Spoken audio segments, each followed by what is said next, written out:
The wet floor cloth dripped between Patricia's fingers as she rubbed the cold marble of the Whitmore mansion.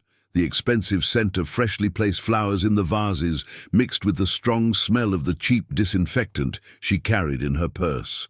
Outside, the Florida sun reflected off the tall windows, but inside the silence was dense, broken only by the distant sound of silver cutlery in the dining room. No one looked at her, but Patricia saw everything, every gesture of arrogance, every look of contempt.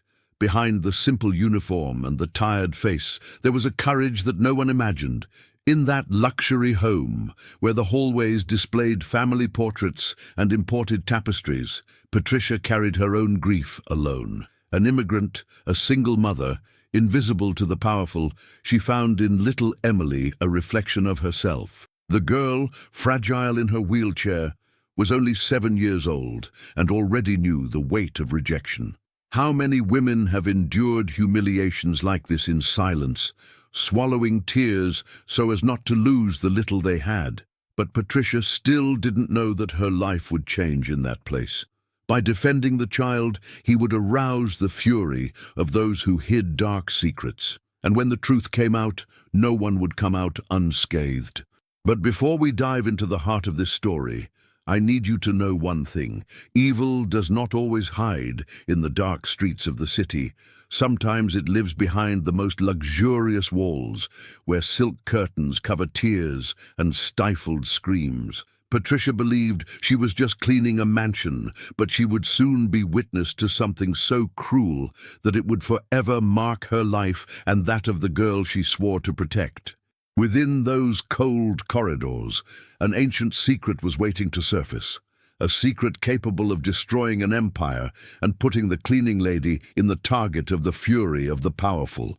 And if you've made it this far, I want to ask you something from the bottom of my heart. Leave your support in this story, like this video, and subscribe to the channel, because your every gesture is like a silent hug to Patricia, as if you were saying that she is not alone in this fight. When you support, it's like giving voice to all the invisible women who have already been humiliated and forgotten. And it is with this strength that we continue, together, to find out what really happened inside the Whitmore mansion.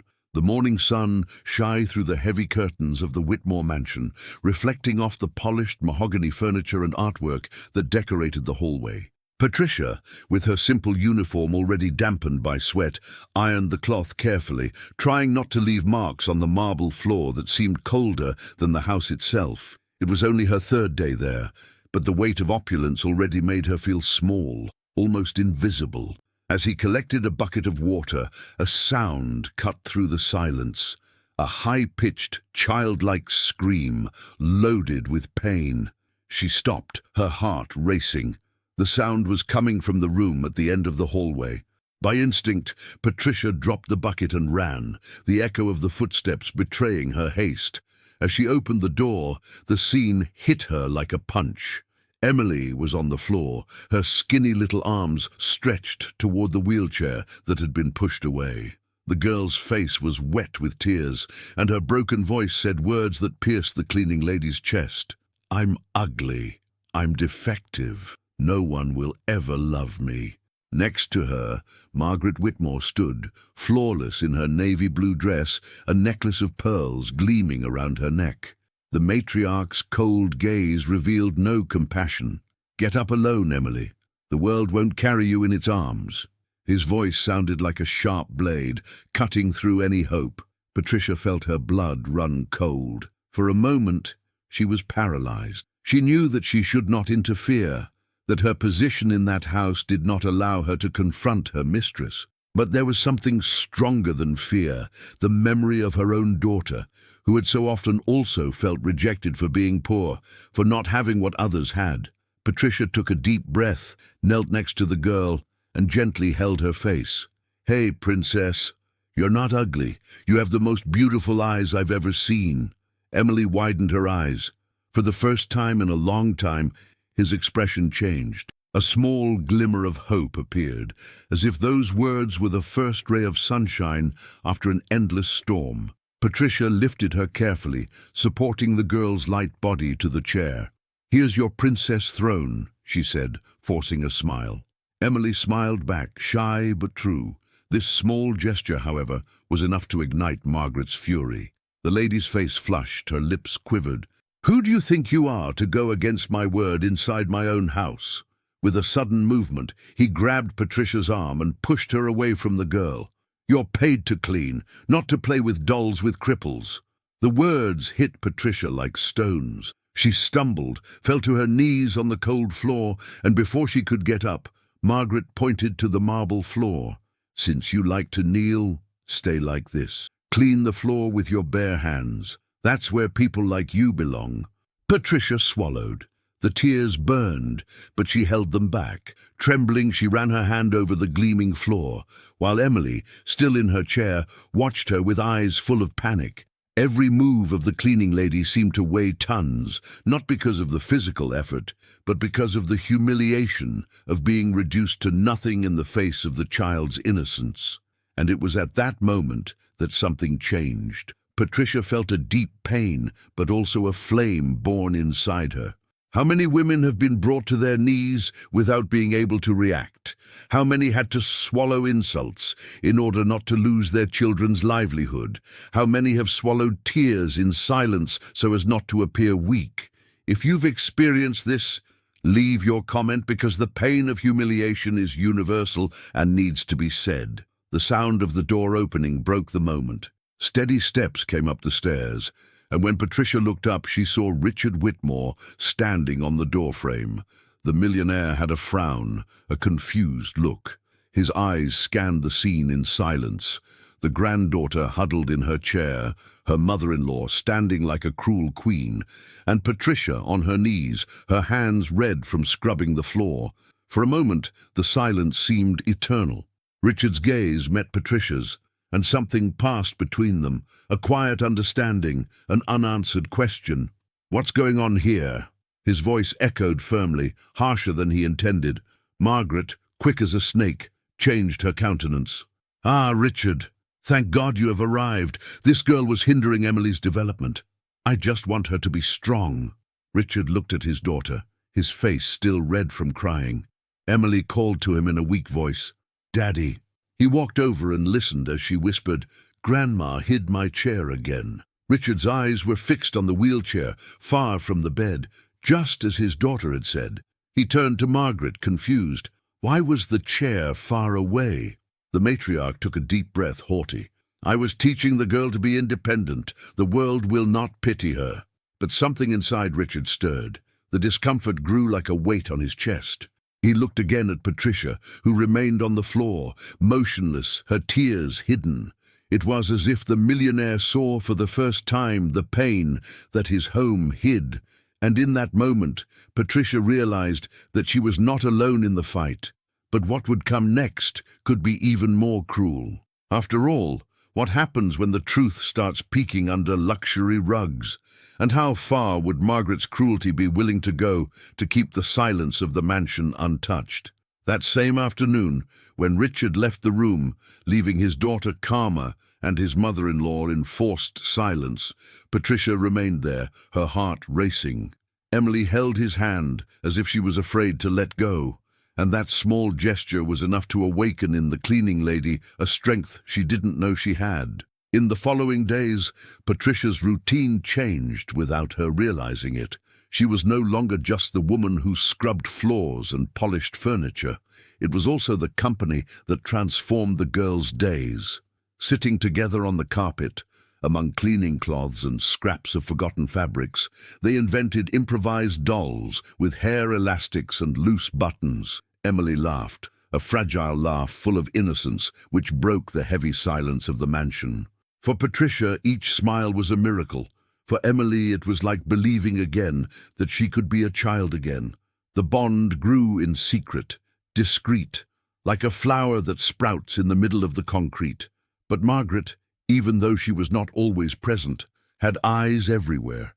Sometimes he appeared at the door, without making a sound, watching with that icy look, as if Patricia were an intruder contaminating her granddaughter with dreams. The cleaning lady pretended not to notice, but inside she trembled.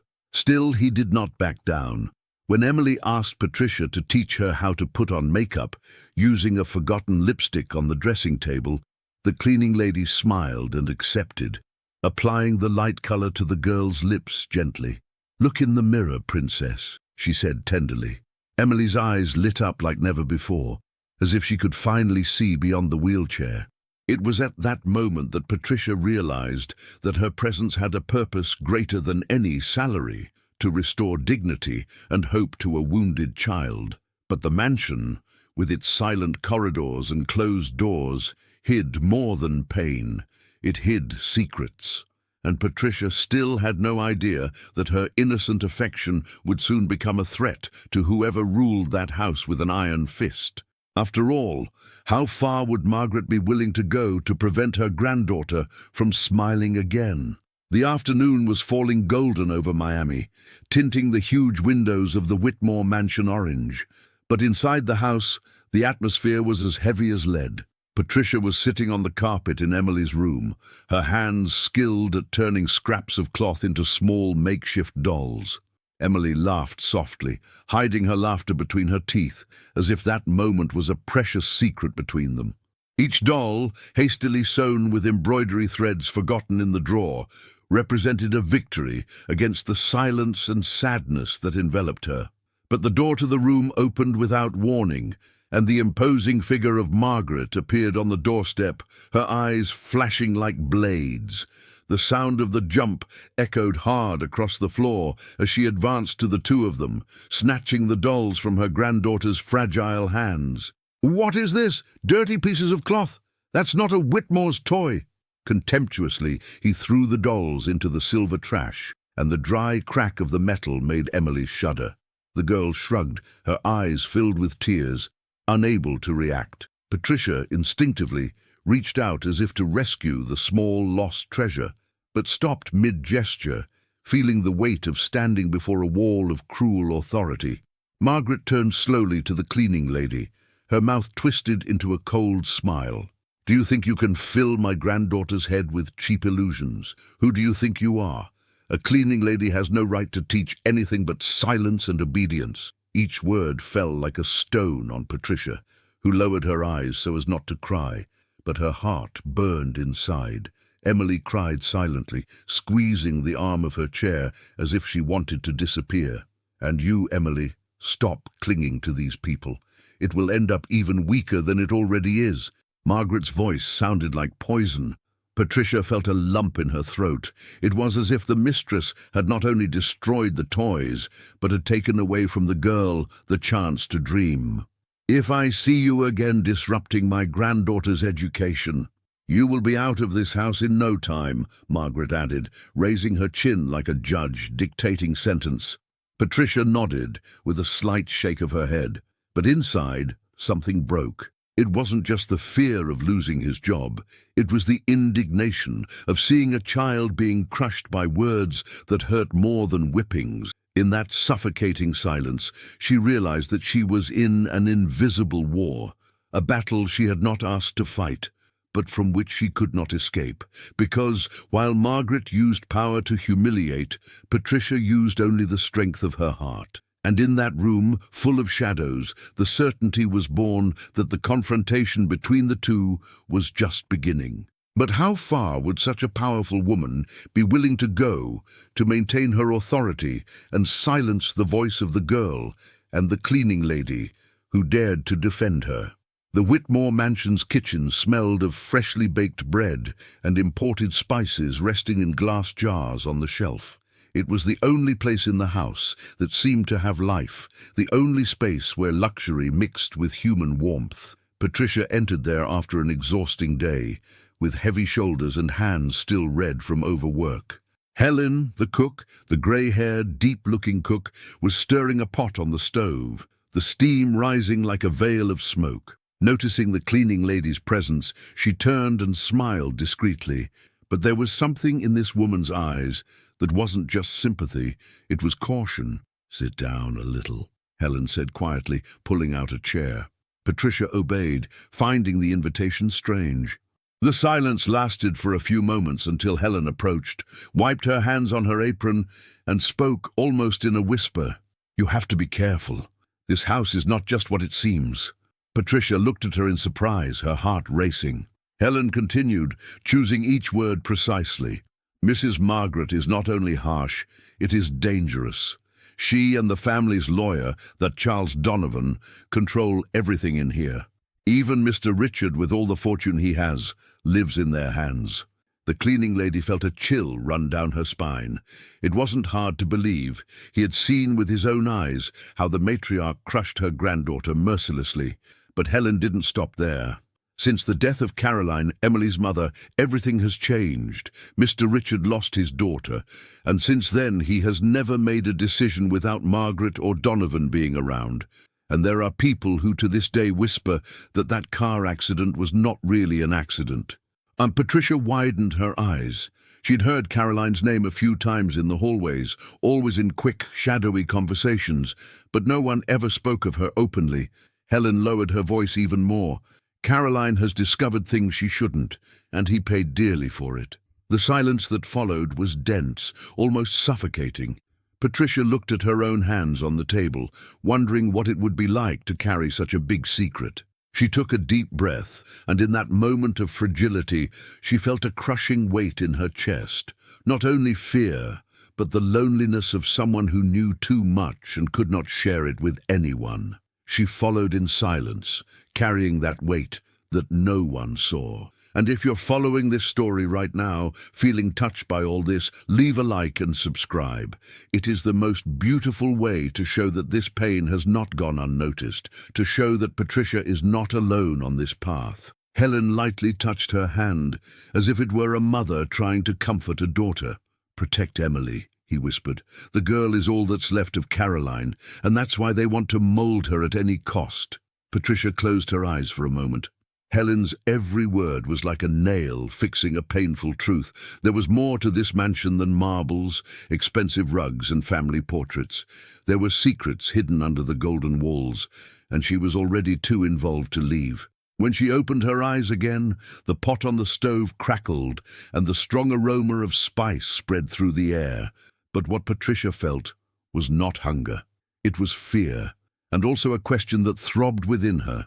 What exactly had Caroline discovered before she died, and why would anyone go to great lengths to bury this truth? The hallway of the mansion was plunged into darkness, lit only by a yellowish light that escaped through the crack in the office door. Patricia was passing by with the bucket and the cloth in her hands, her steps light so as not to disturb her, when she heard low, tense voices that made her stop. Her heart raced immediately, beating so hard it seemed to echo down the hall. He recognized at once Margaret's cold, calculated tone, and then the deep, controlled voice of Attorney Charles Donovan. She approached slowly, gluing herself to the wall, and leaned over until she could hear without being seen. "She left papers." "Caroline has always been too curious," Charles said in a warning tone. Margaret sighed, annoyed, "And so it ended as it did. But no one will ever find anything. I've already had her room, the studio, everything searched." The lawyer coughed discreetly, as if carrying a secret greater than he can bear. "Still, if these documents come to light, the Whitmore name will fall into ruin. You know it wasn't just about business, Margaret. These are crimes that cannot be explained." Patricia felt a shiver run down her spine. Crimes. The word echoed through her mind like a heavy bell, bringing back Helen's warning about Caroline's suspicious death. He held the cloth tightly, his breath held as if the air had become dangerous.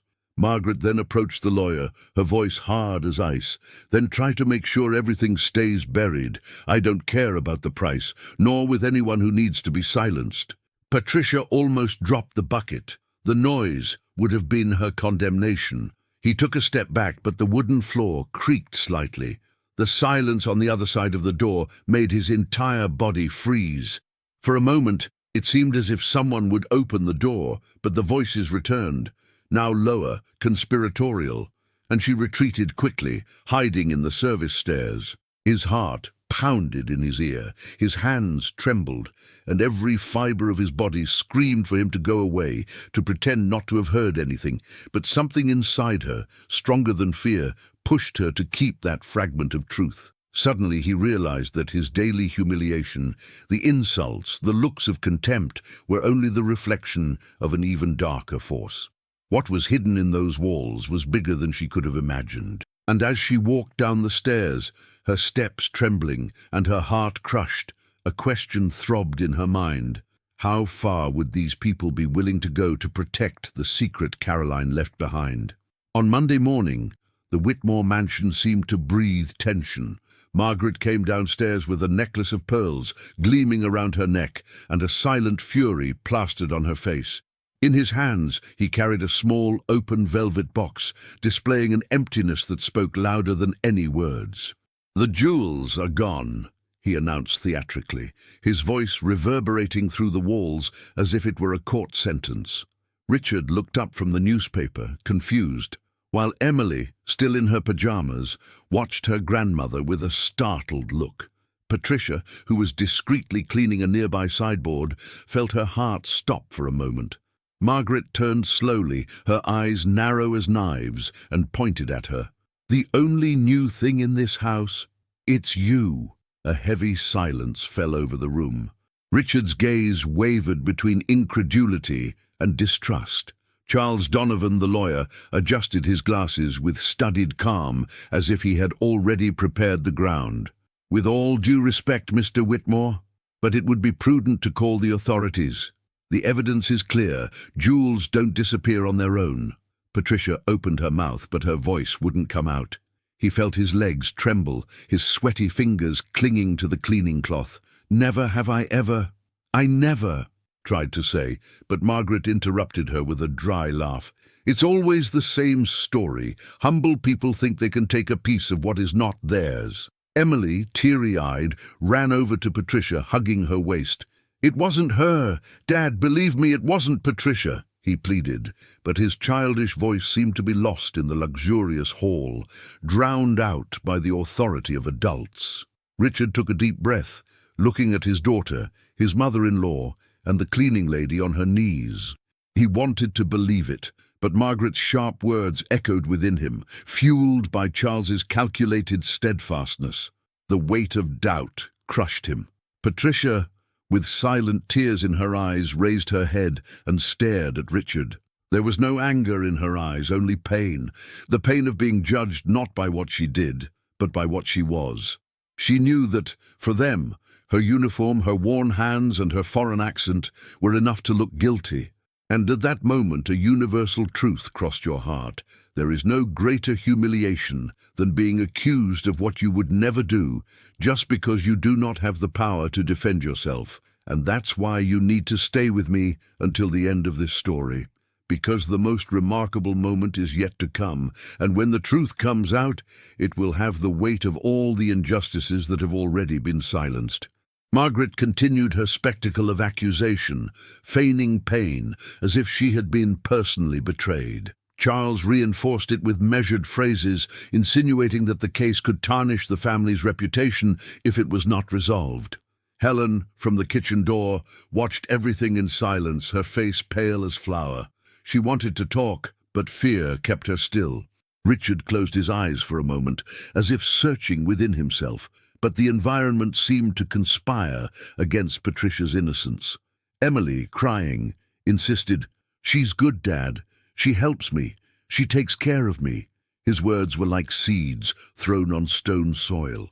Patricia then did what seemed impossible. She knelt in the middle of the room, not as a maid, but as someone begging for justice. "I didn't take anything. My life is hard, but my hands are not dirty. If you want, search my things. Just don't take away from me the dignity I still have left." His voice broke in the air, fragile and firm at the same time. But before Richard could react, Charles coolly advanced. "Mr. Whitmore, allow me to take care of this. The police will know how to solve it." Patricia's stomach turned. The thought of being taken away by police officers in front of Emily was more painful than any humiliation. The girl, in tears, held her hand tightly, as if she never wanted to let go of it. Richard, torn between his daughter and the accusations, seemed increasingly distant from a fair decision. The weight of the scene was suffocating. And at that moment, when Patricia believed she had experienced the worst, a cruel thought crossed her mind like thunder. If they were able to accuse her of theft without evidence, what else would Margaret and Charles be able to invent to protect their secrets? And to what extent would Richard allow his voice to be drowned out by the silence of wealth? The main room still seemed impregnated with the accusation Margaret had hurled at Patricia, as if the gilded walls had absorbed the injustice and now returned in silent echoes. Patricia remained motionless, her heart pounding, while Emily clung to her as if it were her only safe haven. It was then that Helen hesitantly moved forward a few steps, her voice trembling as if defying an invisible weight. "Excuse me, Mr. Whitmore, but last night I saw Mr. Donovan coming up the stairs. He was going to the bedroom floor." The revelation fell like a stone in the center of the room. Richard looked up in surprise, and for a moment a thread of doubt opened up in his mind. Charles adjusted his glasses, cold, as if he had rehearsed every reaction. "I am this family's lawyer, not a thief," he replied contemptuously. Margaret, however, moved forward without hesitation, approaching Patricia like a predator about to pounce. "Don't be fooled, girl. You have nowhere to run. If I don't confess soon, I'll call the immigration department myself. A woman like you has no place in this country. Your daughter may well be sent back alone, and you know what happens to children without protection." The words fell like a razor in Patricia's heart. The threat was not only against her, but against her teenage daughter, who waited for her return every day in a small, simple apartment. Fear mingled with impotence, but it also lit a fire of indignation that made his eyes water, not with weakness, but with pent-up anger. Margaret, her face hard, leaned closer. "Confess, and perhaps I will have mercy." Patricia shook hands until her knuckles turned white. He couldn't confess something he didn't do, but the risk of losing everything was unbearable. It was at that moment, in the midst of the heavy silence and the gaze of everyone fixed on her, that a universal thought emerged. How many times are the poor forced to swallow crimes they never committed just because they have no voice? How many times is the truth suffocated by the power of those who have money and a surname? And if you who are listening to me have already felt this weight, comment below, write, "I understand. I've been through this," or "What a pain," because injustice hurts less when it is not experienced alone. Richard, sitting in the armchair, ran his hands over his face. His mind boiled between the love for his daughter, the trust that was beginning to be born for Patricia, and the loyalty he always had to his mother-in-law. Emily sobbed, insisting, "Daddy, believe her, please." Charles, with the coldness of someone who is used to manipulating, retorted, "Mr. Whitmore, that's exactly how these people act. They approach children, gain trust, and then betray. We need to act fast."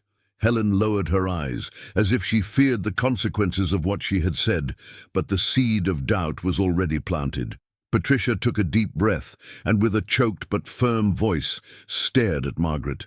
"I'm not going to confess, because I'm not guilty. They can take everything from me but my truth." The silence that followed was almost unbearable until Richard stood up, staring at his mother-in-law and lawyer. Something had changed in his countenance. For the first time, he seemed willing not to accept every word as absolute truth. Still, the tension only mounted, and Patricia knew that one misstep could destroy not only her life, but also her daughter's future. And the question that echoed inside her was suffocating. How far would they go to crush her, and how long would Richard be able to resist the weight of his own family's control? Night fell over Miami like a thick cloak, and the Whitmore mansion looked even more imposing in the pale light coming from the moon. Richard, alone in his office, ran his hands nervously over his forehead, as if he wanted to erase the weight of doubt that was eating away at him inside. Something about that accusation against Patricia didn't make sense. Something insisted on poking her conscience. Driven by this restlessness, he accessed the security cameras of the house, something he rarely did. His eyes, tired, scanned the images until a detail made him freeze. In the recordings of the previous night, Charles Donovan appeared walking through the corridors with stealthy steps, entering the room where Patricia slept after finishing her tasks. Seconds later, he would come out, adjusting his jacket as if nothing had happened. Richard fast-forwarded the video and then realized what would become the key piece. In the lawyer's hand shone a small velvet box, identical to the one in which rare jewels were kept. Richard's blood boiled. He stood up suddenly, feeling a mixture of anger and disgust. Without waiting, he called Charles back to the mansion. The lawyer arrived sure of himself, his cynical smile on his face, certain that his influence would never be questioned. Richard, however, wasted no time. He turned the computer screen and showed the recording, his firm finger pointing to the image that denounced the hoax. "Explain this," he demanded in a deep voice. For a moment Charles hesitated, but soon regained his composure. "You don't know what you're seeing, Richard. I can explain." But there was no explanation capable of erasing that evidence. Richard approached, eyes sparkling. "You dared to smear the name of an innocent woman inside my house. You dared to turn my daughter into an accomplice to a lie. This is unforgivable." Charles tried to fight back, throwing sharp words. "This cleaning lady is bewitching your daughter and you don't realize it. Are you going to let a maid with no past destroy your family?" But Richard did not give in. For the first time in a long time, his voice was stronger than manipulation. "Get out of my house now." The order echoed through the walls, heavy as a judge's gavel. Charles gritted his teeth, but obeyed, gathering his things and leaving with firm steps, although his gaze carried the promise of revenge. Margaret, upon hearing the news, lost her composure. The matriarch came down the stairs like a gale, her face filled with fury. "How dare you expel the man who has always protected this family? You're blind, Richard, completely blind because of this woman in an apron." Patricia, who was watching from a distance, felt her body freeze. It didn't take any more words to understand that Margaret's hatred had turned entirely against her, and it was in front of Emily that Margaret blurted out her cruelest threat. "This cleaning lady is going to pay dearly. You'll regret the day you set foot in this house." Emily ran to Patricia, hiding behind her as if seeking a shield against evil. Richard watched in silence, and at that moment something was consolidated inside him. The certainty that the maid, invisible to so many, was the only one who actually protected his daughter. A silent alliance formed there, marked not by words, but by the complicit gaze between them. Patricia knew that the war against Margaret and Charles was just beginning, but now she was no longer alone. And as the night progressed and the mansion became a field of tension, a dark thought rose like a shadow on the horizon. If even the jewels were planted to destroy an innocent woman, what other traps were yet to come? The silence of dawn reigned in the Whitmore mansion, broken only by the distant ticking of an antique clock in the living room. Patricia walked barefoot through the corridors, her heart racing as if each step could betray her presence. He was not only seeking to clean dust, but traces of a truth that seemed to scream from the walls of that house. The memory of Margaret's threat still burned in her memory, but there was something stronger than fear. The need to prove that she was not guilty, to show that her dignity could not be buried by lies. Guided by a strange instinct, she entered the room that had once belonged to Caroline. It was a forgotten space, covered by white sheets, as if the young woman's own memory had been erased. The dust rested heavy on the furniture, and the air bore an ancient perfume of dried flowers. Patricia ran her fingers over the dressing table, and not sure why, pulled out one of the narrower drawers. She didn't open up right away, as if she kept secrets that didn't want to be revealed. With a little effort, the wood gave way and revealed a hidden compartment. Inside, a yellowish envelope waited, untouched by time. Patricia opened it with trembling hands and found an unfinished letter addressed to Richard. The first few lines spoke of love and concern, but soon the tone changed. Caroline had written about something unforgivable, something she had discovered involving her own mother and Charles Donovan. The last sentence ended abruptly, without a period, as if it had been interrupted in the middle of a crucial revelation. The paper was crumpled at one edge, perhaps from haste or fear. Patricia's heart beat wildly. He put the letter inside his uniform, feeling the weight of the document against his chest, as if it were a flame about to set everything on fire. She sat on the edge of the dust-covered bed and took a deep breath. That room seemed to talk to her, to tell stories of a life cut short before its time. And at that moment, alone in the midst of memories and secrets, Patricia let slip an intimate thought. If this piece of my life can become a mirror or a hug for someone, will it help me carry it forward? Like and subscribe here to the channel. It makes more difference than you think, because it's like saying that this silent struggle is not going unnoticed. Standing up, Patricia looked around once more. The walls, decorated with faded floral papers, held a melancholy that was difficult to bear. The letter not only exonerated her, but also put her at risk. Margaret and Charles would do everything to ensure that those words never surfaced. When she turned off the light and left the room, she felt the hairs on the back of her neck stand on end, as if someone were watching her from the darkness. He held the letter tightly, aware that he now carried not only his own survival, but also the key to a past that could destroy the Whitmore's empire. And as she descended the stairs, her heart even heavier than when she entered, a question throbbed within her. How far could those buried secrets go, and what would happen if the truth came to light before everyone? Day seemed ordinary at the Whitmore mansion, but behind the heavy curtains and quiet hallways, a shadow moved with suppressed fury. Margaret had noticed that her granddaughter was clinging more and more to Patricia, finding in her a strength and affection that she had never received from her own grandmother. This bond was like a mirror of what the matriarch feared most: losing absolute control. It was during the afternoon, when Emily asked to play in the garden with Patricia, that Margaret decided to show her who was boss.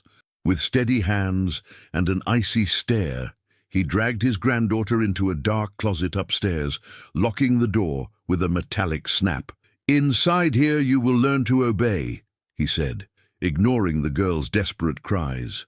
Patricia, who witnessed the scene in horror, ran to the door, knocking hard. "Please, Mrs. Margaret, she's just a child. Let her out." But the matriarch remained impassive, her arms folded and her face hardened by cruelty. Emily's muffled cry echoed from behind the closed door, each sob piercing through the cleaning lady's heart like a razor. Patricia fell to her knees before her grandmother, begging with tears in her eyes. "She doesn't deserve this. No one does. Open that door, I beg you." But Margaret leaned over her like a queen punishing a servant and whispered coldly, "You have spoiled this girl with your foolish words. Now she will learn who she owes respect." Patricia felt her body tremble, her throat burn, and in her mind the memory of her own daughter came to her, small, scared, looking at her on nights of hunger and fear. The pain of seeing a child suffer unjustly was unbearable, and that's why I say, you need to stay with me until the end of this story, because what will still happen between these walls will cut you inside and at the same time make you believe in the strength that is born from pain. The hours seemed not to pass. Patricia remained in front of the door, speaking softly, so that Emily wouldn't feel so afraid, trying to calm the girl's sobs that turned into tired sighs. When Richard finally got home, he found Patricia kneeling in the hallway, her eyes red, and he heard the faint noise of Emily's knocks on the other side. "Dad, open it! It's dark here, I'm afraid." The man felt the ground disappear under his feet. With a sharp gesture, he took the key that Margaret had hidden in her pocket and opened the door. Emily fell into his arms, crying convulsively, as Patricia stood up slowly, relieved but exhausted. Richard looked at his mother-in-law with a mixture of incredulity and anger. "How could you do that to a child, with your own granddaughter?" Margaret, however, did not waver. As always, he turned his cruelty into justification. "I disciplined her because this woman is filling her head with rebellion. Emily needs to learn boundaries. If you keep listening to this maid, you will grow weak, as your mother did." The silence that followed was deafening. Richard looked at Patricia, who was still trembling, and something about him changed. For the first time, the image of her mother-in-law, who had always ruled her life with an iron fist, seemed small in the face of the cleaning lady's silent dignity. Emily, clinging to her father's neck, repeated softly, "Grandma is bad, Daddy. I just want to be with Patricia." These words were like arrows piercing the mask of normalcy that Margaret was trying to maintain. Patricia felt that there was something moving inside that house, something that was beyond the matriarch's control. But he also knew that every step taken toward the truth was a step toward danger. Because if Margaret was able to lock her own granddaughter in a dark room to maintain her power, what else would she be able to do to not lose dominance over everyone? The next morning, the mansion's kitchen was enveloped in the aroma of strong coffee and hot bread, but for Patricia there was no flavor. She still carried in her body the memory of the night before, when Emily had been freed from the darkness by her father, and had clung to her as if holding the last hope. Helen, the cook, noticed the cleaning lady's distant gaze, and waited until the house was silent to approach. With a discreet gesture, he pulled her to a farther corner, where the old portraits of the Whitmore family could not hear. "Patricia," he whispered, his eyes teary with secrets, "you need to know the truth about Caroline." The name of the deceased fell heavily on the cleaning lady's chest. Helen took a deep breath before continuing. Caroline discovered fraudulent contracts, documents that used Mr. Richard's name without him knowing. Land sold twice, overpriced properties. It was a grand scheme, one that could bring down the entire family empire. She was gathering evidence, keeping every detail, but then died. Patricia's hands trembled, the cloth slipping from her fingers. Helen held her arm tightly.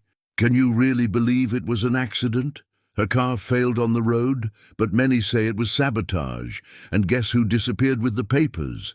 Margaret and that lawyer, Charles. Since then, the two have been in charge and in disarray, while Mr. Richard has been blinded by pain and mistaken trust."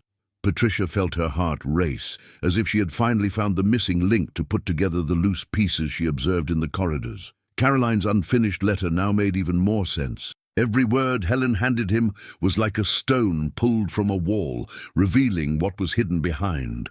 Fear enveloped her for a moment, but soon came indignation. It was impossible to accept that a life had been silenced to protect a fortune. Helen stared at her, as if asking Patricia to carry that burden with her.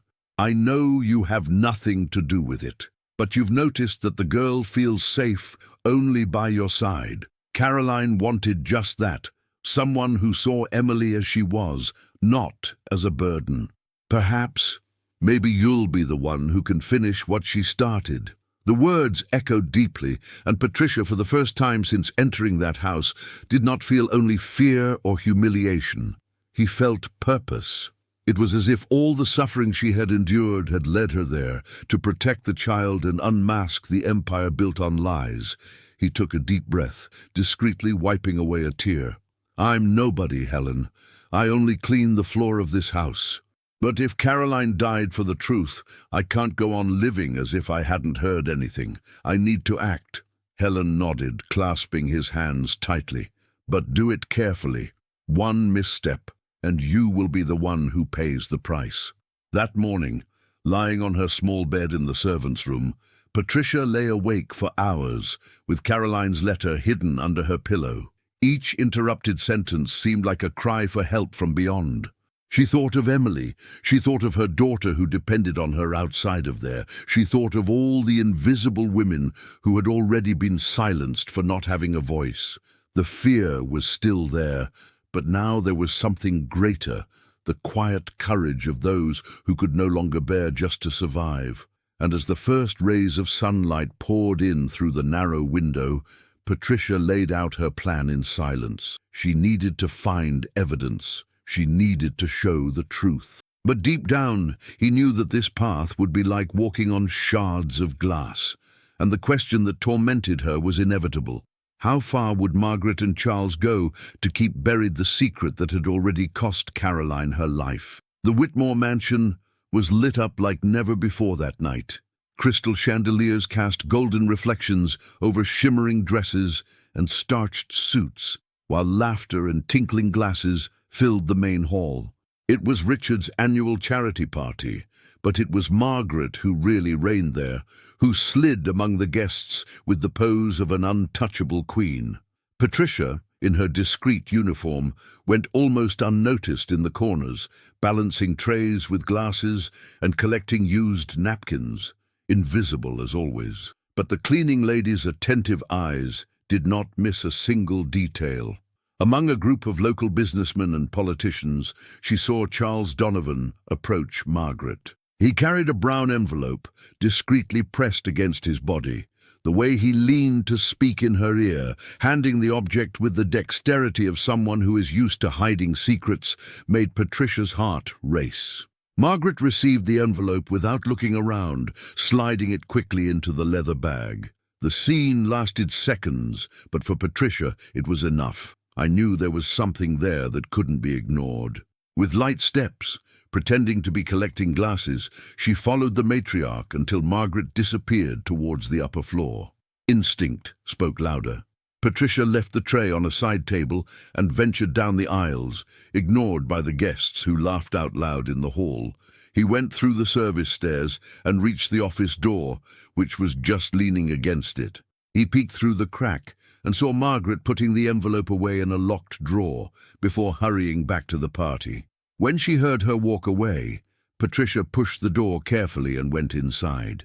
The office smelled of waxed wood and old books. The wall clock marked every second like a hammer in his mind. He approached the table, opened the drawer, and found a black folder. Inside were copies of documents signed in Richard's name, value transfer contracts, real estate transactions, accounts in tax havens. But what chilled Patricia's blood was a spreadsheet detailing deviations from the inheritance intended for Emily, the very granddaughter that Margaret claimed to protect. It was living proof that Caroline was right, that fortune was being sucked up by the wrong hands. Her hands trembled, but Patricia took her cell phone from her uniform pocket. The click of the camera seemed deafening in the stillness of the office. One photo, then another, then one more. Each image was a chance to expose the truth. He was about to close his briefcase when he heard footsteps in the hallway. The blood disappeared from his face. Charles walked in without knocking, his eyes sweeping the room. Patricia curled up behind the bookshelf, her heart pounding in her chest. He walked slowly, his eyes fixed on the table, as if he knew something had been moved. For a second it seemed to sniff the air. Patricia held her breath, her fingers pressing her cell phone against her body. Charles passed close enough for her to smell the woody perfume she wore.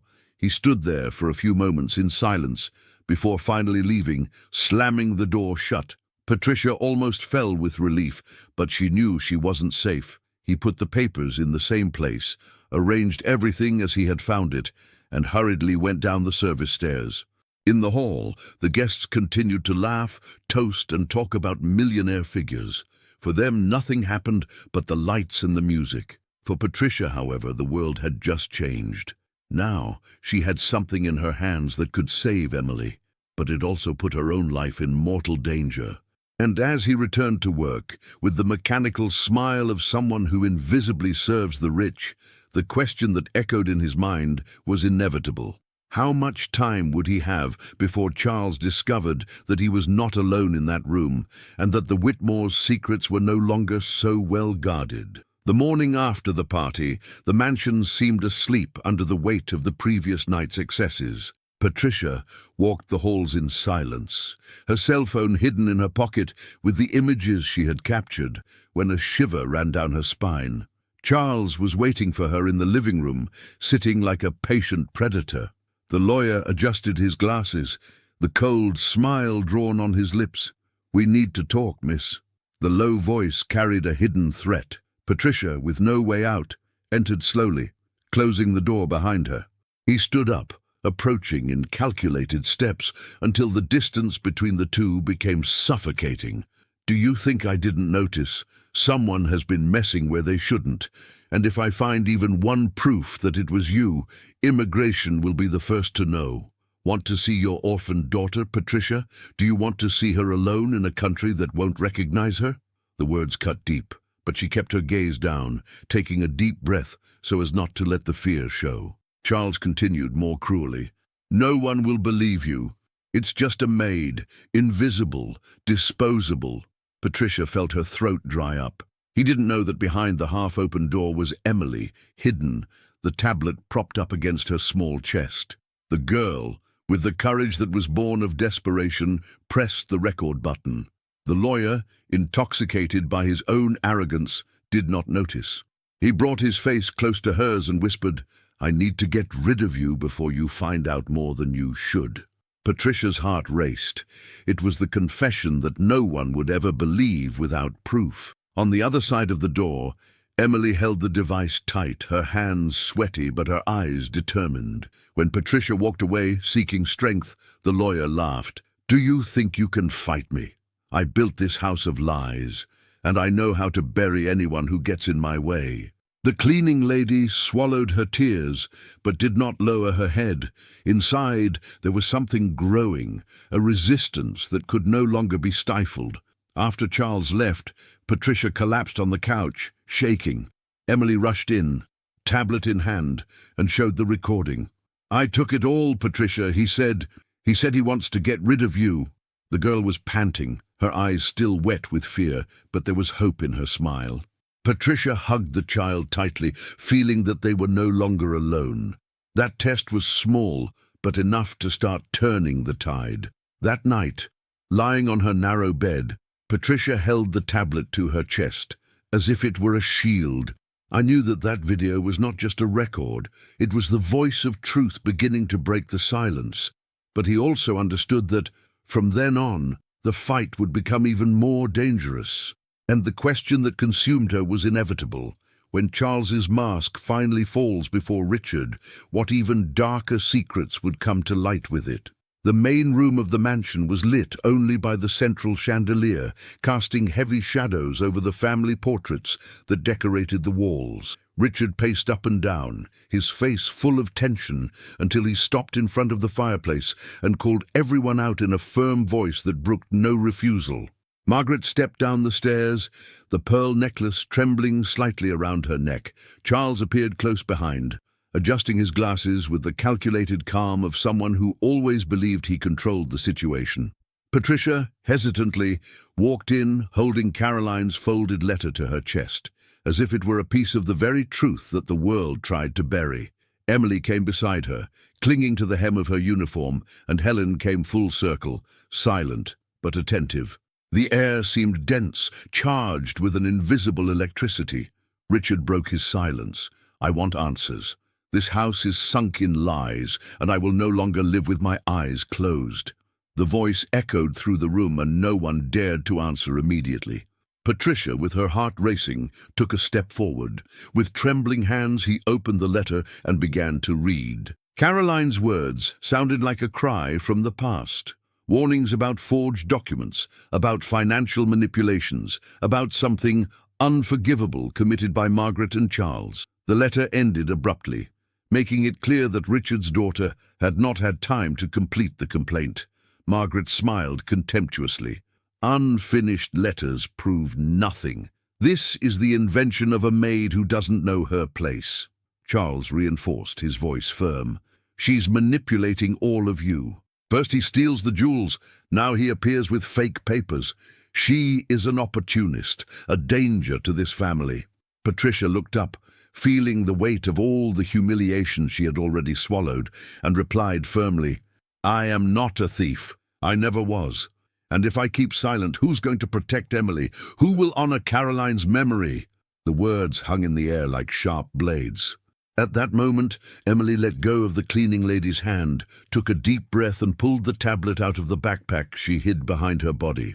With teary eyes, she showed the recorded video, the sound of Charles' voice filling the room. "I need to get rid of the maid before she finds out more than she should." The silence that followed was deafening. Richard looked at the lawyer with a shocked expression, while Margaret turned pale. Charles tried to stammer an apology, but the weight of his own recorded voice crushed him. Margaret, feeling the control slip through her fingers, lost her composure. Her hardened face writhed in anger, and the words escaped like poison. Caroline died because she didn't know her place. She wanted to destroy everything we built, and I didn't allow it. I would do it again if I had to. The confession hung in the air, cruel and irreversible. Emily broke down in tears, hugging Patricia, who wrapped her in her arms like a shield. Helen put her hands to her mouth in shock. Richard took a step back, his eyes wide, as if the ground had broken beneath his feet. The room, filled with luxury and silence, had been transformed into a courtroom, and for the first time, the Whitmore's empire of secrets was beginning to crumble before their own walls. Patricia felt the world stop for a second, her heart pounding in her ears, but she also realized that the fight was not yet won, because if Margaret confessed that without fear, what else would she be willing to do to keep her family from losing control? There are things that we live and keep, but maybe by telling, we help another heart to breathe. Enjoy this video and subscribe, and let's make this story reach those who need it. And as Richard stared at his mother-in-law with eyes full of fury and incredulity, a terrible question grew inside everyone. What would happen now that the dark secret had finally been exposed? Richard stood motionless for long seconds, Margaret's confession still echoing through the walls of the great room. The silence was so heavy that it seemed to crush everyone. Emily sobbed in Patricia's lap, clinging as if she had found the only safe place in all that universe of pain. Then the millionaire who had always lived between contracts and figures finally broke the mask. His shoulders trembled, his breath came out shaky, and when he looked up at Charles, fury replaced incredulity. "Get out of my house, now!" he shouted, the voice charged with an authority that few had ever heard. Charles still tried to argue, gesticulating, denying the recording. "This is manipulation, Richard. These people, these maids always—" But he couldn't finish. Richard pushed him hard against the wall, his eyes sparkling. "You tried to destroy the life of the only person who protected my granddaughter, and dare you use the word family? You're finished." Helen, motionless in the corner of the room, put her hands to her chest, as if she finally saw justice emerge in the darkness. Patricia watched in silence, not believing that the words that had always been stuck in her throat now echoed through Richard's voice. The millionaire picked up the phone, and with steady hands called the police. Margaret, pale, stepped forward. "Richard, please. Everything I did was for the family, for our reputation. You don't understand. I've carried this name for decades." His voice, which had so often been sharp, now sounded fragile, like a broken mirror reflecting only ruins. Richard stared at her mercilessly. "Protection? You let my daughter die, and he even had the courage to turn Emily's life into a punishment. There is nothing noble about it, only ambition and cruelty." Minutes later, the red and blue lights illuminated the mansion's iron gate. The police entered with firm steps, guided by the urgent call. Patricia held Emily by the hand, while Charles tried one last card. "You don't have enough evidence. Nothing will be sustained in court." It was then that Patricia, with her hands still shaking, handed the police chief the photos of the contracts. Helen confirmed the veracity of everything, and Emily, with teary eyes, held out the tablet with the recording. The room has become a stage of truth. Charles tried to resist, but within minutes he was handcuffed, being taken under everyone's eyes. For the first time, Patricia saw the man who had threatened her fall to his knees, reduced to nothing. Margaret, in desperation, advanced towards Richard, her eyes wide. "You can't leave me like this. I'm the matriarch of this family. None of this would exist without me." But the voice sounded like an empty scream. Emily, frail and brave, rose from her wheelchair and faced her grandmother with a strength that Patricia never imagined she would see in the girl. "You never loved me, and that's why he lost everything." The words cut Margaret deeper than any court sentence. She staggered, holding on to the arm of the couch, but did not answer. Only silence answered for her, revealing a woman who, in the end, was nothing more than a bitter shadow of the power she believed she possessed. Patricia felt a lump in her throat, not only for the victory, but for the price everyone had paid to get there. There was pain, but there was also relief. There was a feeling that for the first time this house breathed clean air. And here, I need to tell you something from the heart. Sometimes, when all seems lost, it is exactly at that moment that life prepares the most unexpected turn. Follow me, because what's to come will still touch you in a way you might not even imagine. Outside, the sirens drifted away, taking Charles away. Inside, the mansion looked different. The invisible weight that had always suffocated the corridors was beginning to dissipate. But Patricia knew she wasn't done yet. Margaret stood there, and deep in her eyes there still burned a flame of rancor that would not be easily extinguished. The humble cleaning lady understood more than ever that the powerful did not give up without a fight, and the question that arose, inevitable, left the air suspended. How far would Margaret be willing to go now that she had lost everything, but still had enough poison to attack once more? The mansion seemed to breathe differently after that stormy night.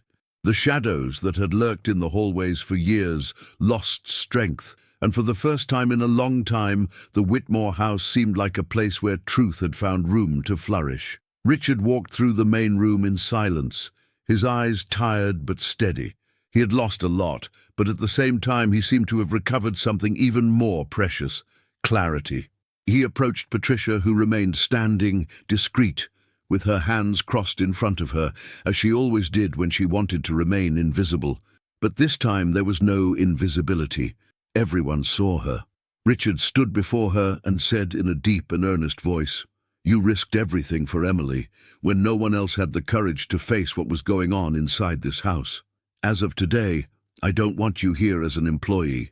I want you as someone I trust, someone in the family." The words echoed through the room, and Patricia felt her eyes tear up. Emily, who was watching from her wheelchair, couldn't contain her impulse. She advanced with difficulty, held the cleaning lady's hand, and spoke with the firm sweetness that only an injured child can have. "I don't just want her to stay. I want her to be my guardian, the person who will really take care of me, because she was the one who saw me when everyone ignored me." The silence that followed was profound, and Patricia, choking, looked at Richard as if asking permission. The millionaire nodded slowly, his eyes moist. "If that's what my granddaughter wants, that's how it's going to be." That phrase pierced Patricia's heart like a hot wave. For the first time, it was not just a voice in the darkness. It was not just the woman in the invisible uniform. She was someone recognized, respected, welcomed. Helen discreetly wiped her tears on her apron, while Emily smiled for the first time in months, with the feeling that the future could finally be different. Patricia knelt before the girl, held her small hands, and said quietly, "I promise you will never feel alone again. Never again." That night, dinner was simple but loaded with meaning. There were no powerful guests, no empty toasts. Only the royal family was beginning to rebuild. Patricia helped Emily eat, and Richard watched in silence, as if finally seeing the essence of what mattered. There were scars, it's true, but there was also a path to healing. The cook Helen waited the table with a discreet smile, pleased to see that the voices of the silenced women, Caroline and Patricia, had finally found an echo. However, in the midst of this renewed calm, Patricia's heart still couldn't rest. The regained dignity was a balm, but the memories of Margaret's cruelty and the look of hatred she had cast before she was brought to naught continued to burn like embers in the back of her mind. It was as if a silent warning echoed through the walls of the mansion. The war seemed won, but the battle might not be over yet, because the rancor of those who lose everything can be more dangerous than the very lie that sustained power.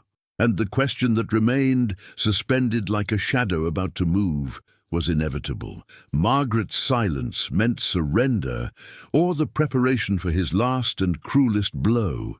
The sunset tinted the Florida sky in shades of orange and gold, reflecting in the tranquil waters that surrounded the mansion in Coral Gables. Patricia was on the balcony, leaning on the wrought iron railing, her teary eyes following the spectacle of nature. The gentle wind ruffled a few strands of hair that escaped from the simple bun, and for the first time in a long time, she allowed herself to take a deep breath without the weight of fear on her shoulders. The silence around him was broken only by the distant song of birds, as if the world offered him a moment of peace after the storm.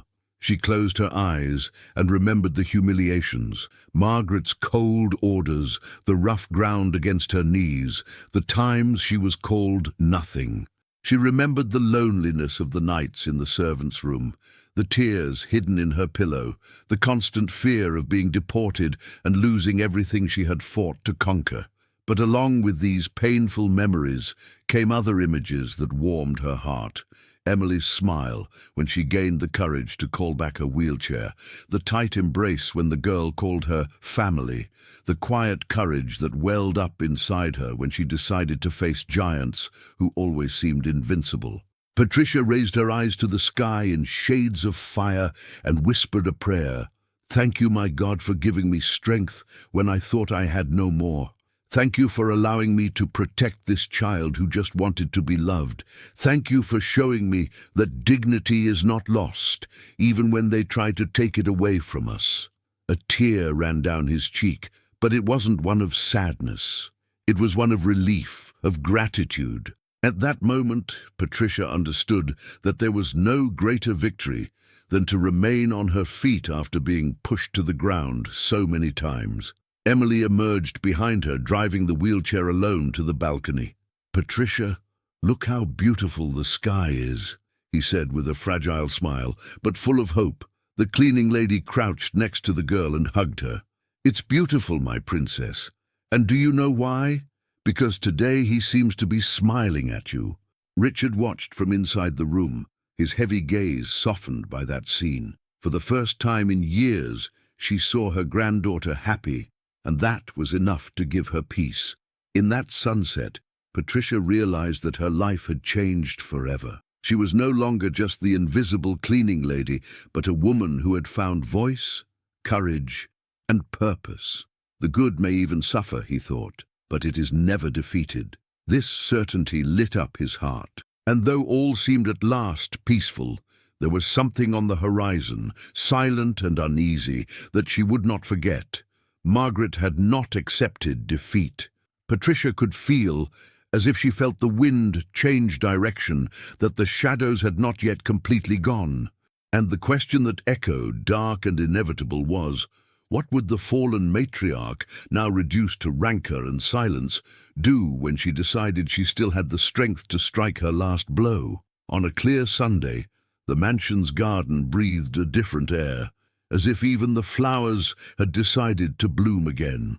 Patricia pushed Emily's wheelchair to the lawn, where the wind gently swayed the girl's hair, and there they stood, holding hands, while the sun gilded their serene faces.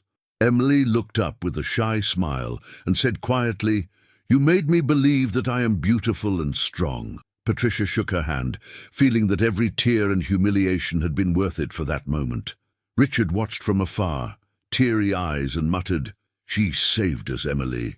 The house, once suffocated by secrets, was now made of lightness, laughter, and hope.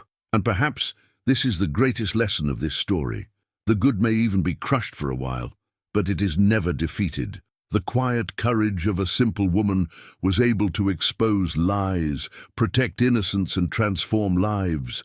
How many of us have felt invisible and yet found the strength to stand up?